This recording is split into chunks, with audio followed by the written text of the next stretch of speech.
तो गुरु रूप में जब तक परब्रह्म का साक्षात्कार ना हो तब तक गुरु को ही परब्रह्म स्वरूप मानो। ये परब्रह्म ही है हमारे, और परब्रह्म भावना से ही उनका दर्शन करना चाहिए। गुरु साक्षात परब्रह्म तस्मै श्री गुरुवे नमः। तो गुरुदेव का दर्शन परब्रह्म दृष्टि से, परब्रह्म बुद्धि से, साक्षात ठाकुर जी। एक नगर के एक राजा थे, उनकी बेटी का नाम था वैराग्यवती।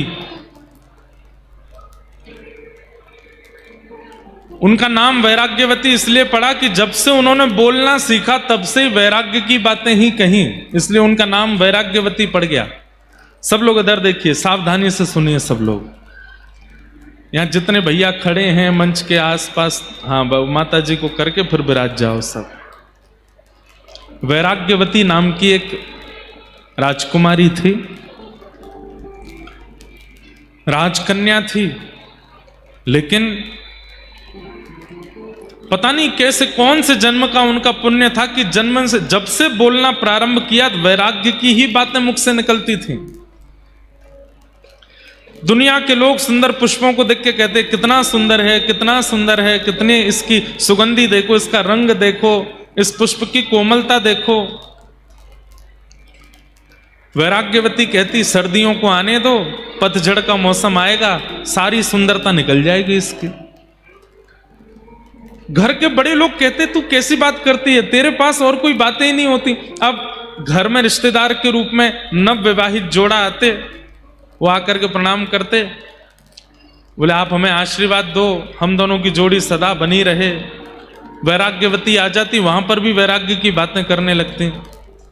मन पंछी उड़ जाई हैं जादिन, तादिन तेरे तनुतर वर के सबई पात झड़ जाई हैं। स्वार लाग करें सब पीती, सुर नर मुनि जन की यह रीति। सब स्वार्थ के संबंधी हैं, ये संबंध कोई विशेष नहीं है, तुम दोनों विवाह करके आए हो।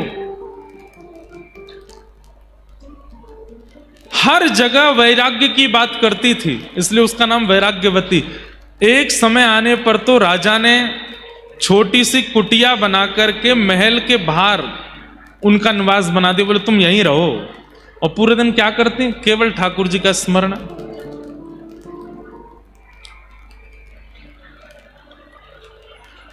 वैराग्यवती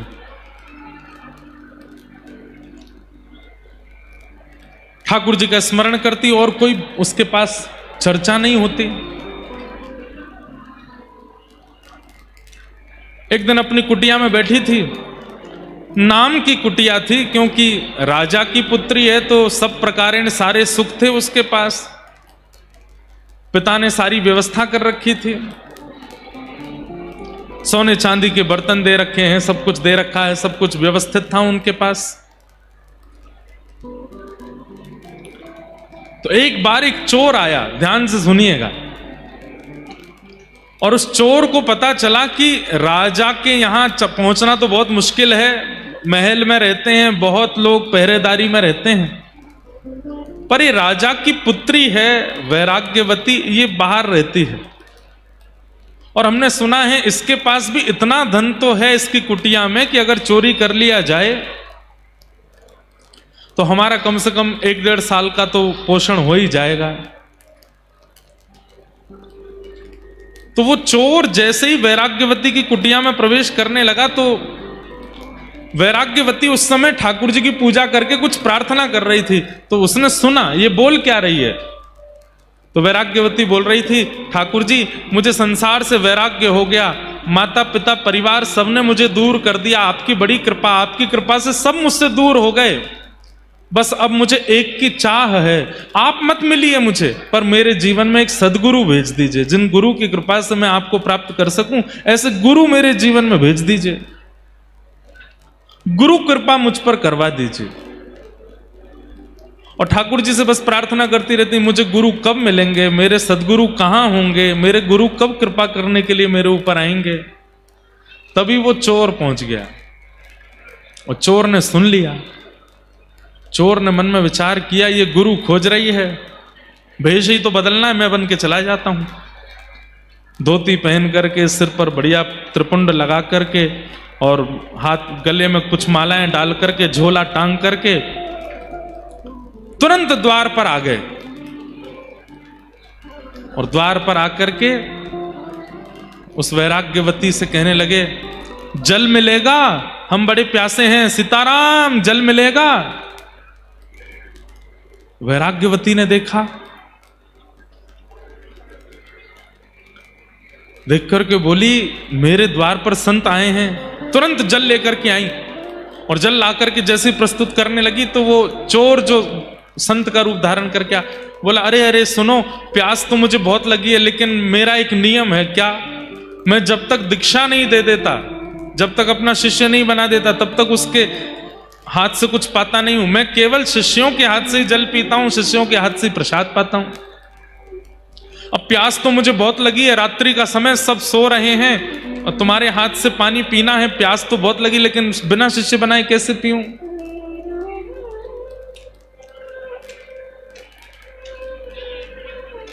वैराग्यवती बोली, आप प्यासे रहेंगे ये मुझे स्वीकार नहीं, और मैं तो अभी ठाकुर जी से कह ही रही थी कि मुझे गुरु दे दीजिए, और उसी समय आपका आना हुआ है, तो निश्चित है कि आपको ठाकुर जी ने ही भेजा होगा मेरे गुरु रूप में आने के लिए। आप एक काम कीजिए, जल का पात्र बाद में आप पी लीजिएगा, मुझे दीक्षा दे दीजिए। हाँ, ये काम बढ़िया रहेगा, बैठो। और चोर ने अब उसको जो भी आता था मंत्र वंत्र बोलना, जो उसको राम नाम याद था या जो भी नाम याद था, कान में बोल दिया, और गले में एक माला पहना दी, तिलक कर दिया, बोले आज से तुम मेरी शिष्या हो, लाओ अब जल पिलाओ। जलपान कर लिया। जलपान करने के बाद में गुरुजी बोले, बेटा अब हमको आगे अपने आश्रम की ओर जाना है, और आश्रम का बहुत बड़ा उत्सव आ रहा है, उसकी व्यवस्था भी करनी है। जी गुरुदेव, आप आज्ञा करो। बोले, काम करो, तुम्हारे पास जितना भी द्रव्य है, जितना भी सब सामग्री है, सब लेके चलो, और हमारे आश्रम में थोड़े सहायता करना। और हमारी गुरु दीक्षा का एक नियम और रह गया है, वो हम अभी करेंगे। क्या नियम है गुरुजी? बोले, आप चलो तो। वैराग्यवती चल पड़ी, अपने घर का सारा सामान लेकर के, सारा धन धान्य लेकर के। अब तो गुरु मिल गए हैं, जो कहेंगे सब करूंगी। हम आपको ये बताना चाहते हैं कि गुरु के प्रति निष्ठा का फल ठाकुर जी कैसे प्रदान करते हैं।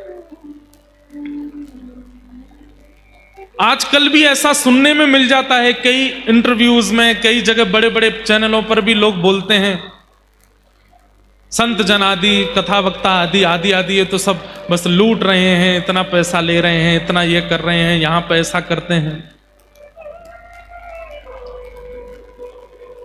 बहुत सावधानी से सुनो।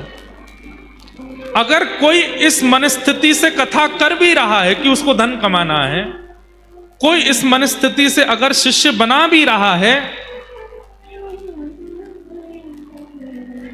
तो भी शिष्य की दृष्टि कैसी होनी चाहिए ये सुनिए। उनको दंड नहीं मिलेगा ऐसा नहीं है। जो इस प्रकार लोगों का सिंचन करते हैं और केवल धन को प्रधानता देकर के सारी क्रियाएं करते हैं और रूप बनाते हैं वैष्णव का, ठाकुर जी कह रहे हैं वो बचने वाले नहीं है। उनको दंड यम नहीं देंगे, उनको दंड यमदूत नहीं देंगे, उनको दंड कोई और नहीं देगा, उनको मैं दंड देता हूं। और एक बात याद रखिएगा, क्लास टीचर डांट दे ठीक है, मॉनिटर डांट दे ठीक है, कोऑर्डिनेटर डांट दे ठीक है, प्रिंसिपल के पास अगर बात पहुंच गई तो फिर डांट कुछ ज्यादा ही सीधे रिस्ट्रिक्शन ही होता है फिर स्कूल में। ठाकुर जी प्रिंसिपल हैं, सबको दंड नहीं देते। सबको दंड देने के लिए भगवान ने यमराज जी बैठा रखे हैं, सबको दंड देने के लिए ठाकुर जी ने, अरे भैया आ जाओ, ये जिनकी मैया है वो आ जाओ। हाँ रुको, कहां है, क्या नाम है बता दो, हम बुला दें। अच्छा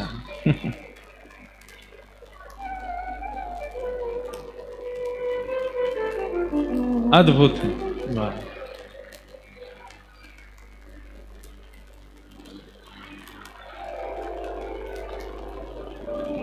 जय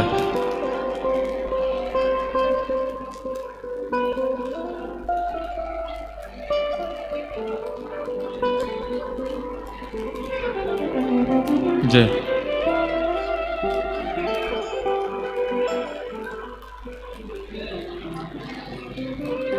बोलो सद्गुरुदेव भगवान की जय।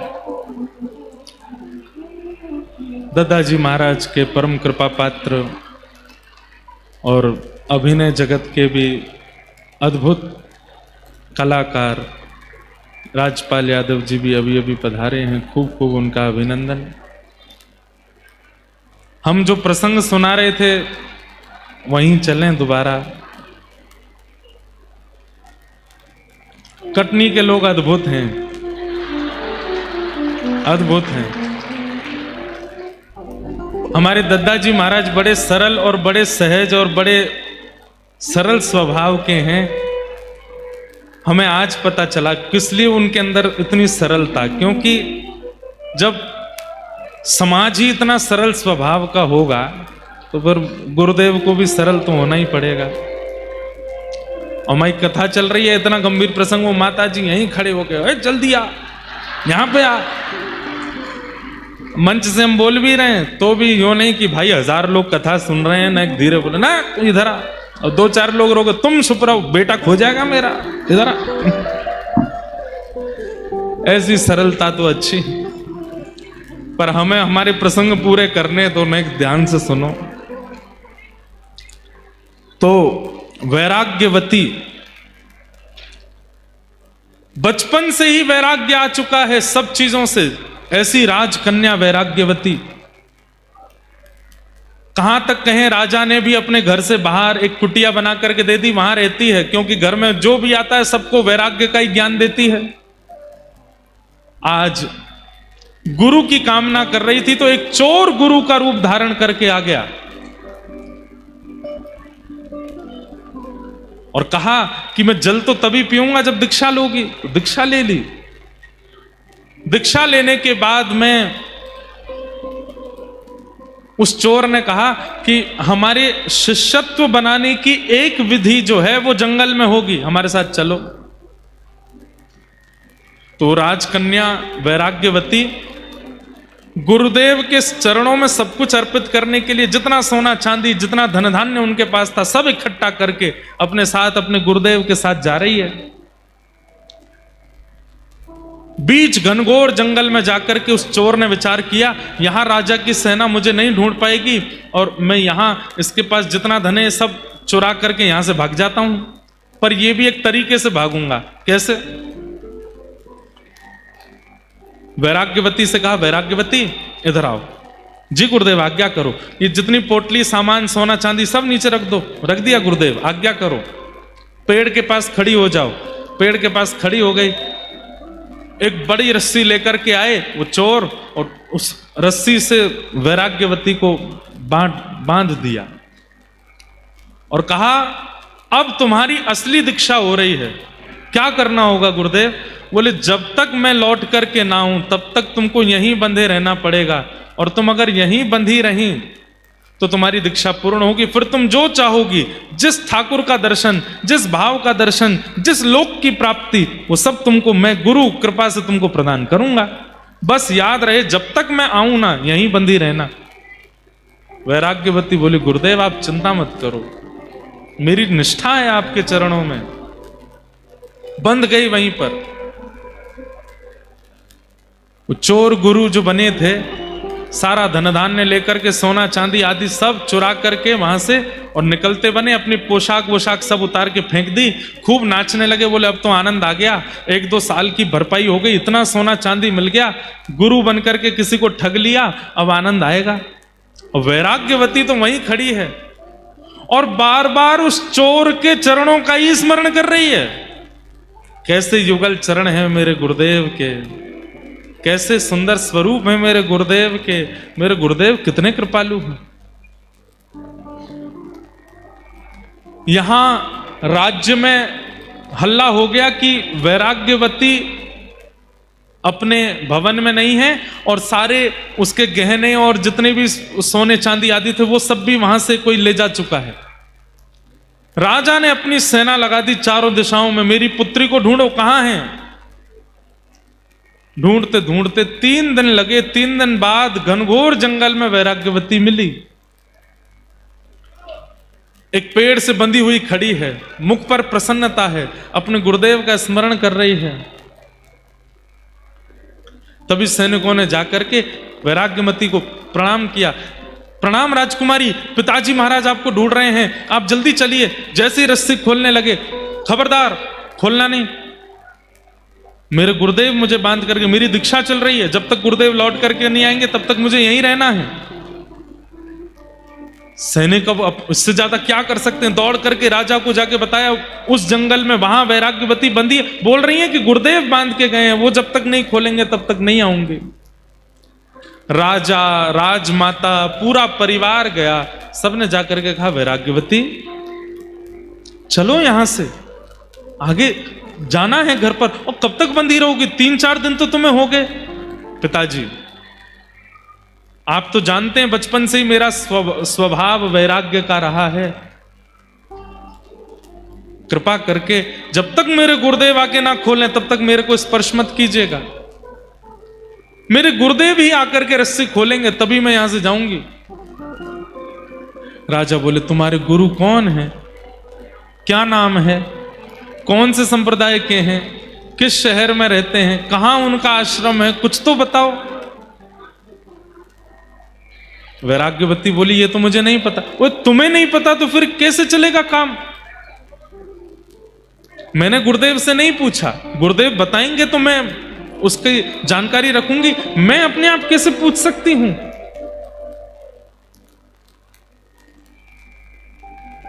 राजा बोले, क्या करें, बड़े बड़े आचार्य, बड़े बड़े राजघराने में जो संत महापुरुष थे, सबने आकर के वैराग्यवती को समझाने का प्रयास किया। वैराग्यवती वो कोई गुरु नहीं है, वो ठग है, तुम्हारे सारे बर्तन लेकर के, सारे तुम्हारे आभूषण लेकर के भाग गया है, कोई गुरु रूप धारण करके आया, तुमको ऐसे ही परेशान करके चला गया है। वैराग्यवती बोली, कृपा करके मेरे गुरुदेव के बारे में ऐसा मत बोलिए, वो मेरे गुरु हैं, वो चाहे तो मेरा सर्वस्व ले लें, मुझे कोई चिंता नहीं है। बड़े बड़े संत, बड़े बड़े ऋषि आचार्य आए, लेकिन कोई भी वैराग्यवती को मुक्त नहीं कर पाया। अगर आपने मुझे मुक्त करने का प्रयास किया, मैं प्राण त्याग दूंगी अपने। सब चिंता में बैठे। तभी अनेक संतों ने नारद जी का स्मरण किया, वहीं बैठ करके यज्ञ किया, नारद जी का आवाहन करना चाहा कि हे नारद जी आप पधारो। हाथ में करताल लेकर के, वीणा लेकर के श्री नारद जी प्रकट हो गए और प्रकट होकर के बोले, कहिए क्या बात है? बोले कि हमारी पुत्री यहां पिछले करीब 10-12 दिनों से बंधी हुई है और कह रही है गुरु आके खोलेंगे तो ही मुक्त होंगी। नारद जी महाराज ने जाकर के कहा, पुत्री मैं नारद हूं, देवदत्ताम मिमाम वीणाम स्वरत ब्रह्म विभूषिताम मूर्छयित्वा हरिकथाम गायमानश्चराम्य हम। मैं देवदत्ता वीणा लेकर के जगह जगह ठाकुर जी का यश गाता हूं, मैं नारद हूं, मैं तुम्हें आज्ञा देता हूं, ये रस्सी खोल दो, माता पिता परेशान हो रहे हैं तुम्हारे।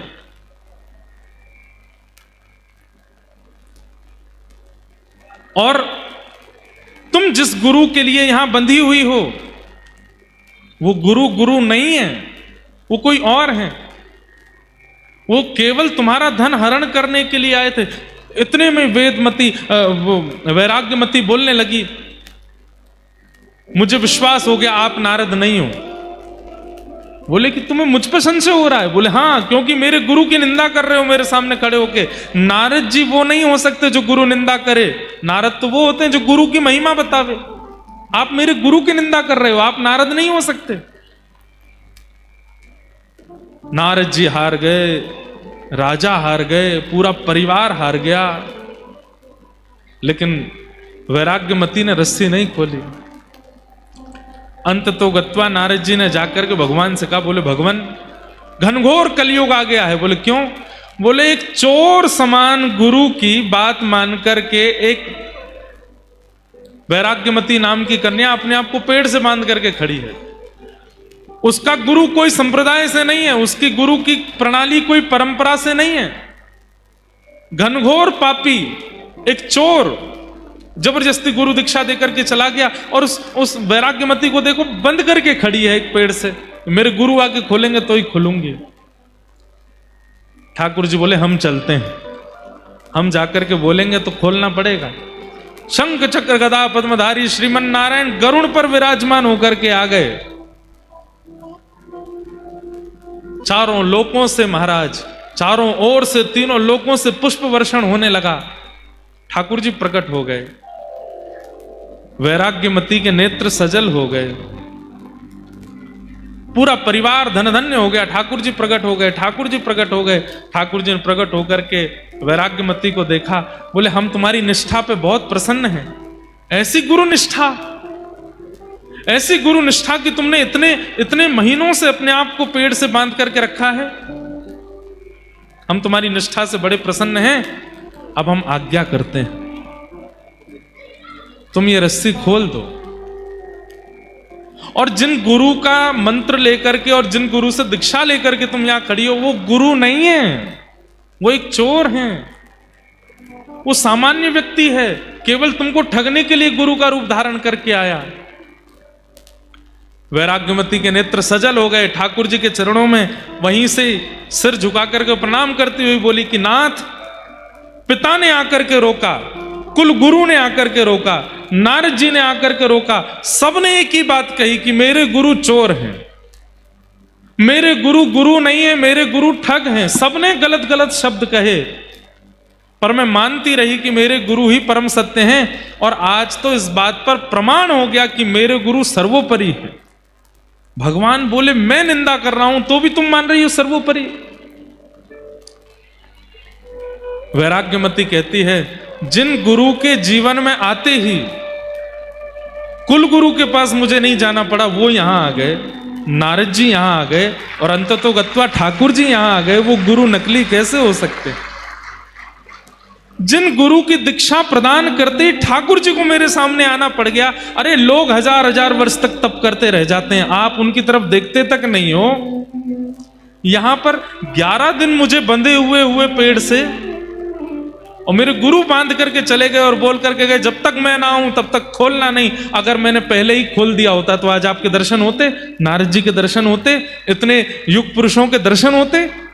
ये मेरी गुरु की वाणी और ये मेरे गुरु की कृपा है। भगवान बोले जय हो, चलो अब हम आज्ञा कर रहे हैं, खोल दो। बोले ना, जब तक गुरु जी नहीं खोलेंगे तब तक नहीं आऊंगी। भगवान ने नारद जी को बोला, हे नारद क्या करो, हनुमान जी को बुलाओ। हनुमान जी आए। हनुमान जी के प्रकट होते ही वैराग्यमती बोली, अब तो और विश्वास हो गया कि मेरे गुरु जी, देखो हनुमान जी भी आ गए।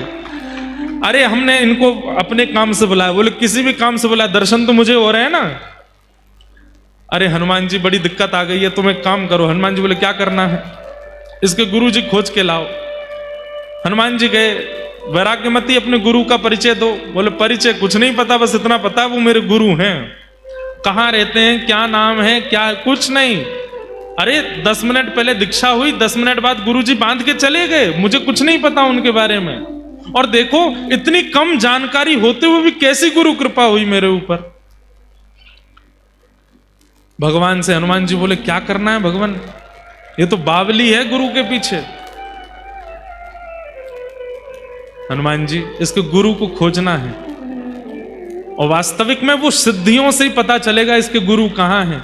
तो आप अपनी अष्ट सिद्धियों को प्रकट करके थोड़ा विचार कीजिए, ढूंढिए कि इसके गुरु कहां हैं।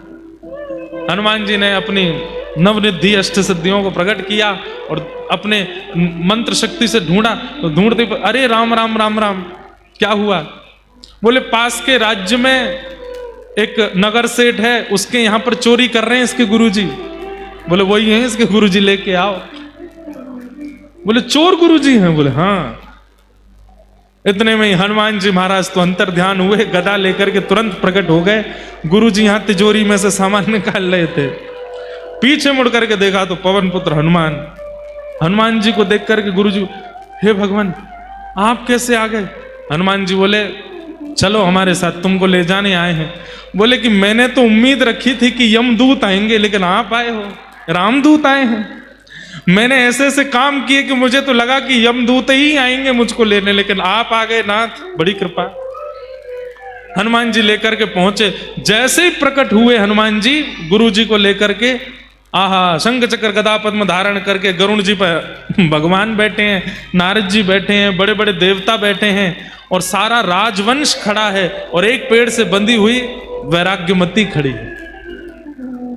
सबका दर्शन किया पहले तो चोर गुरु जी ने, सब क्रोध में देख रहे हैं उनको।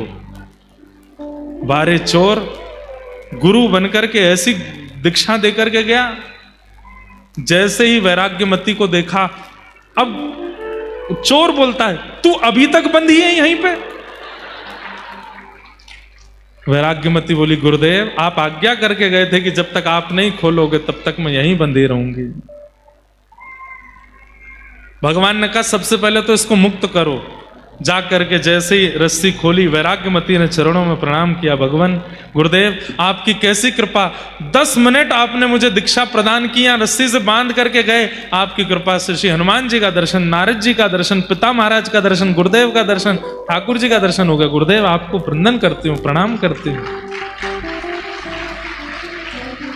भगवान ने हनुमान जी की ओर देखा, नारद जी की ओर देखा, सब साधन मुझे प्राप्त करने के एक तरफ, हनुमान जी देख लीजिए, और गुरु निष्ठा एक तरफ, ये गुरु निष्ठा है। तो हमारी प्रार्थना, ये बात हमने क्यों कही, गुरु को गुरुत्व मत सिखाओ, उनको रहने दो वो जैसे हैं, आप अपने शिष्यत्व में निष्ठा ले आओ। अगर गुरु अपनी पदवी से कभी गिर भी गए होंगे तो आपका शिष्यत्व उनको उठा लेगा, उनको पुनः विराजमान कर देगा। आजकल ऐसा ही होता है, हमारे भारत में कई जगह पर ऐसे ही गुरु प्रकट हो गए हैं।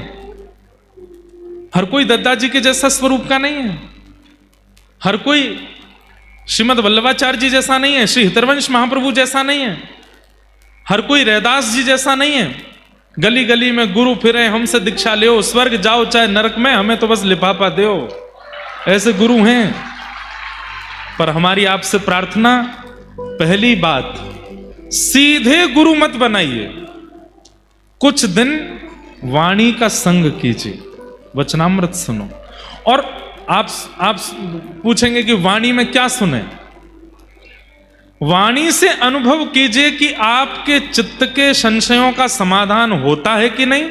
और दूसरी विशेष बात, इनकी वाणी सुनकर के मुझे भगवत साक्षात्कार की अनुभूति होती है कि नहीं।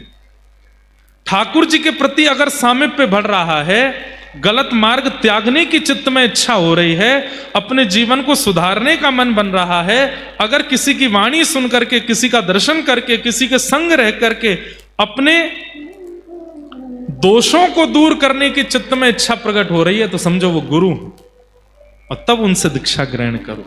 लेकिन गलती हो गई, जल्दीबाजी में दीक्षा ले लिए, अब बाद में पता चला कि गुरु जी तो ऐसे ही हैं, तब क्या करें। तो ये बात मन में लानी ही नहीं है कि गुरु जी ऐसे ही हैं, हमारे गुरु जी जैसे भी हैं सर्वोपरि। आप अपनी निष्ठा प्रगाढ़ कर लो। अगर गुरु अपनी गुरु स्थिति से गिर भी गया होगा, ठाकुर जी उसको संभाल लेंगे आपके शिष्यत्व से।